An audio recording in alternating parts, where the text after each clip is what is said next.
سلام نازه من، خوبی عروس؟ والا فائزه جون راستشو بخوای خیلی استرس دارم. قربونت برم، طبیعیه همه عروس روز عروسیشون استرس دارن. آخه عروسیم نیست که امروز فرمالیتمه. خب من اصلا فیلم و عکسای عروسیمو نگرفتم از بس که میکاپ من زشت جای دیگه شده. رفته بودی؟ بله. خب انقدر میکاپم زشت شده بود که نه فیلم و عکسامو گرفتم، شب عروسی هم قرار بود واسه داماد موقع رقص بخونم، دیگه انگیزه اونم نداشتم. الهی قربونت برم، عوضش من باید میتره کنم. مرسی عزیزم.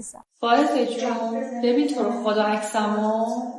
عروس واقعا خراب کردن چهره تو هنر میخواد.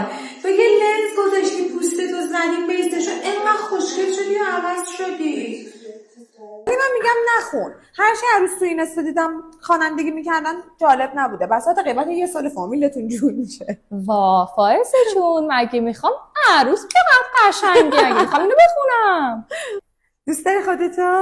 وای فائزه جون همه میکاپ های قبلی رو شست و برد، اصلا دلم میخواد همین الان بخونم. بخون ببینم شب چی میخوایی بخونی. محال تا ته دنیا کسی جوری که من هر ثانیه مردم برای تو بمیره.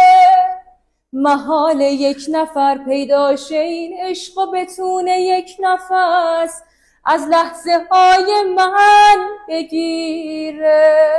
عروس تو همیشه برای دومات بخون. چشم.